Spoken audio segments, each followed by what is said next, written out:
오늘은 4월 4일 마태복음 27장 57절부터 66절까지입니다. 종교개혁자 마틴 루터에게는 딸이 한 명 있어요. 그 딸은 루터가 비교적 늦은 나이에 얻게 됐는데요. 그 딸 이름은 막달레나입니다. 너무 아름답고 이쁜 아이였는데 이 아이가 안타깝게도 쇠약해집니다. 병에 걸렸기 때문이죠. 그리고 13살의 나이에 세상을 떠나게 됩니다. 많은 사람들이 슬퍼했고 루터 역시 너무 슬펐어요. 마지막 이 막달레나의 장례 예배 때 루터는 이런 고백을 합니다. 사랑하는 아이야, 너는 다시 일어날 거야. 별들처럼 태양처럼 빛나게 될 거야. 이 말은 무슨 말이냐면 그 루터는 이 아이의 무덤이 끝이 아니라 이제 하늘나라의 삶이 시작되는 시작점으로 본 거예요. 믿음은 이렇게 위대합니다. 천국을 소망하는 자에게는 무덤이 끝이 아니라 무덤이 시작이라는 것이죠. 새로운 삶의 시작이라는 거예요. 그걸 믿고 사니까 죽음도 두렵지 않은 것이죠. 우리 예수님은 십자가에 달려 돌아가시게 됩니다. 그리고 무덤에 안치되게 되는데 이것도 참 감사한 일이 벌어집니다. 오늘 본문을 보게 되면 57절부터 58절을 보게 되면 한 명의 예수님의 제자가 등장을 하는데 그 제자 이름을 볼게요. 저물었을 때 아리마대의 부자 요셉이라고 하는 사람이 왔으니 그도 예수의 제자라. 빌라도에게 가서 예수의 시체를 달라 하니 이에 빌라도가 내주라 명령하거늘. 아리마대 요셉이 등장을 하는데 이 사람은 예수님의 제자였어요. 그런데 그는 또 공회원이었기 때문에 함부로 내가 예수님의 제자라고 말을 못해요. 그 당시 예수님은 사형수였기 때문에 예수님이 내가 예수님을 사랑하고 그분을 따른다는 말을 했을 때에 그의 자리가 위태해지고 그의 목숨도 위태해지기 때문에 그렇습니다. 그런데 잠잠했던 아리마대 요셉이 예수님이 돌아가신 뒤에 갑자기 빌라도를 찾아가서 그 시신을 내게 다오. 내가 그분을 장례 치르겠다. 당당하게 요구하는 걸 보게 돼요. 어떤 심경의 변화가 일어난 겁니다. 결정적인 순간에 예수님의 제자임을 드러내는 거예요. 자기의 위치, 자기의 재물, 자기의 목숨 상관하지 않고 당당하게 요구하는 거예요. 왜냐하면 십자가에 달린 죄수들은 그 시체를 그냥 땅바닥에 던져버립니다. 그래서 길거리에 방치되거나 짐승들의 먹이가 되는 거예요. 예수님도 그렇게 할 수 없었던 거예요. 그래서 요셉이 자기의 모든 걸 다 포기하고 예수님의 시체를 딱 앉혀다가 자기가 만들어 놓은 무덤에다가 영광스럽게 안치하는 걸 보게 됩니다. 여러분, 우리가 인생을 살다 보면 내가 예수님의 제자인 걸 감추고 살 때도 있어요. 모른 척하고 살 때도 있을 거예요. 그러나 결정적인 순간만큼은 우리 주님을 배반하지 맙시다. 결정적인 순간에 예수님의 제자임을 드러내며 살아가는 여러분 되어야 될 줄로 믿어요.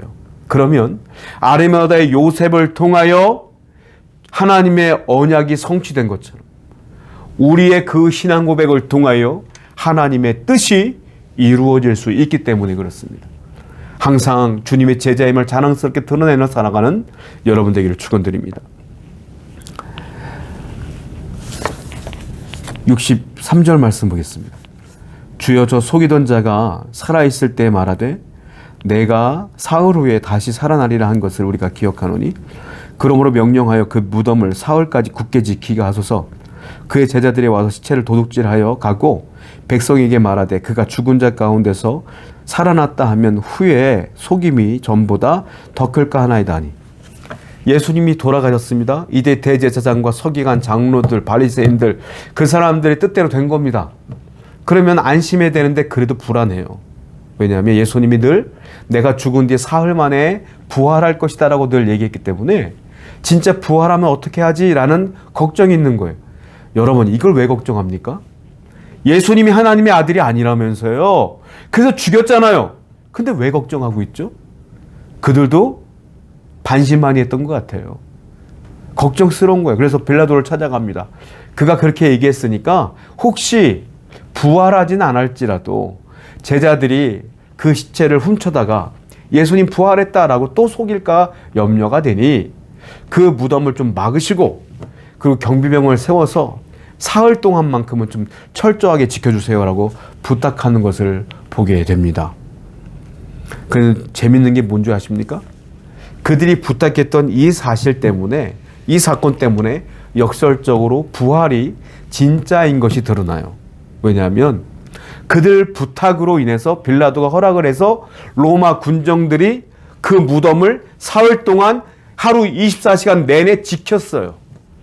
거기다 큰 돌 가지고 막아놨어. 봉인시켜버렸어요. 그러니까 그 어떤 사람도 시체를 훔쳐갈 수가 없는 상황이 된 거야. 그런데 예수님의 무덤이 빈 무덤이 됐잖아요. 그러니까 부활이 정말로 역사적 사실이라는 것이 이 사람들 때문에 증명이 된 것을 보게 됩니다. 하나님은 사람이 아무리 계획해도 그 계획을 이용하여 하나님의 뜻으로 만들어버리는 놀라운 섭리와 계획을 갖고 계셔요.